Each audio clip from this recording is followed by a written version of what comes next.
Chapter 1, Prehistoric Franklin. What exactly does prehistoric versus historic mean? Well, it's really quite simple. Written history versus no written history. Historic records formally begin when the indigenous people and the Europeans first make contact, somewhere between 1700 AD. So anything prior to that we call prehistoric. Now, what brought the indigenous people of prehistoric times to our neck of the woods? It's simple. It's easy. It was the main attraction before there were any main attractions. The Harpeth River. The Harpeth River, like other rivers, created great vegetation, a water source, and accessibility to these indigenous peoples during that time. The Harpeth River on early maps is shown as the Harpath with an A. This Harpeth or Harpath River runs today 120 miles long from Eagleville, Tennessee area all the way down to Ashland City, Tennessee. It covers 5 counties: Williamson County, Davidson County, Cheatham County, Dixon County, and Hickman County. Well, how did this river quite get its name? Because traditionally, rivers are named after the owners of that land or property. So, for example, McCrory River in Nashville is named in honor of Thomas McCrory of the McCrory Mayfield House. Same is true with Murphy's Fork in College Grove area, named after Colonel Hardy Murphy, a Revolutionary War officer. Finally, Leaper's Fork, the actual fork, Leaper's Fork, was named after a Scottish-Irish settler named Hugh Leaper. So one theory we have about how the Harpeth River got its name is the Harp brothers. They were 2 infamous outlaws that were around this area around the early 1800s. They went by Big Harp and Little Harp. But there's a couple of reasons why this seems unlikely. First of all, it's very unlikely that the townspeople would actually name the Harpeth River after 2 outlaws. And to seal the case, there is evidence of the Harpeth written down in writing prior to 1784, and they're not known to be in the scene till the 1800s. So for that reason, we're going to nix that theory. The next and most more likely theory is that it came from The Spectator, which is a popular novel that was written in the late 18th century, so before 1800, kind of going into the later 1800s. We see this people in this area become obsessed with this European series, especially in story number 504, where 2 brothers, Shalom and Harpeth, are displayed with their different characteristics.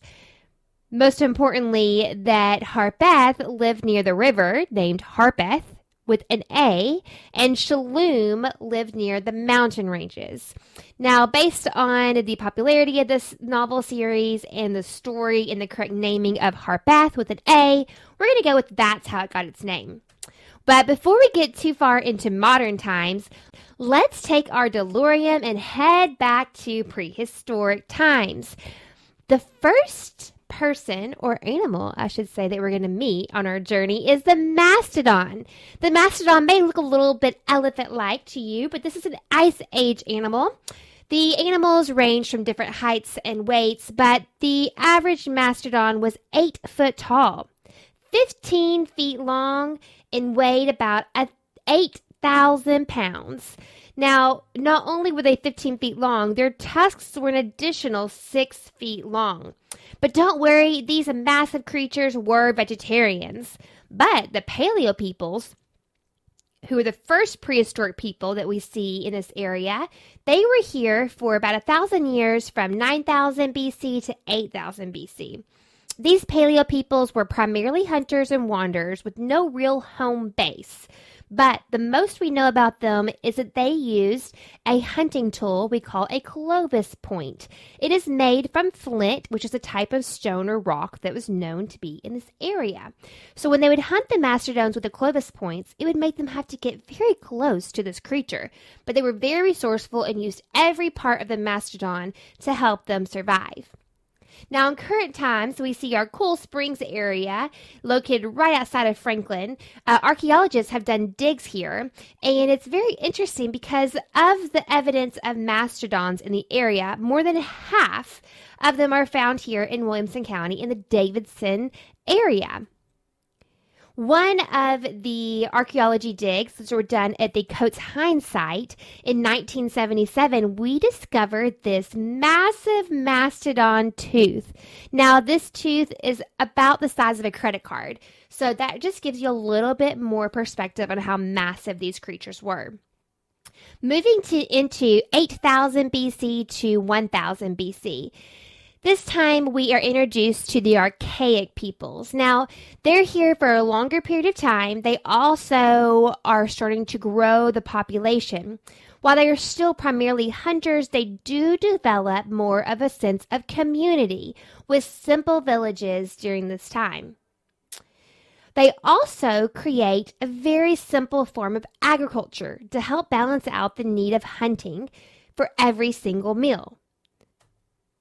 The population grows so much during this time, and so, of course, does their appetite, that they are known as the shell mound period because of the enormous collections of empty shellfish that were left there eaten by the people. So they actually create these almost pieces of art. Now, some of these shell mounds have been found near places along the Harpeth River.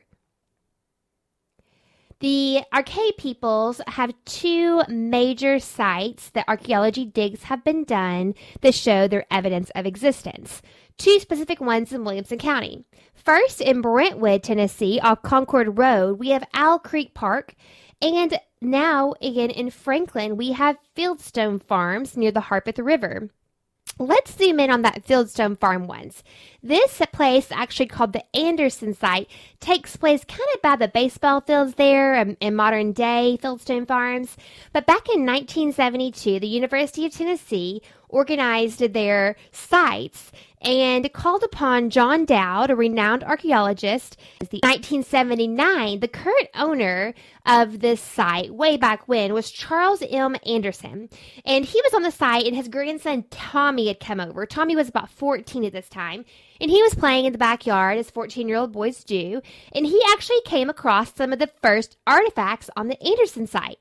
These first artifacts that Tommy dug up included human burials, drilled canine necklaces, shell beads, bone tools, and more. Can you imagine that play date? Now, this event would kick off an excavation of the site that would wrap up in 19. Photographed is John and Linda Dowd, the renowned archaeologists who mapped out and did an excavation of the Anderson site. This photo is from the early 1980s. Moving into the next group of prehistoric peoples, we enter 1000 BC, bringing us into modern day AD, 100 AD, the Woodland Era. During the Woodland Era, hunting continues to advance with the use of the bow and arrow. But as opposed to the Clovis points, you didn't have to get quite as close to the prey as you did in previous generations. During this time, villages continued to develop along with new skills. This new skill known during this time period was pottery.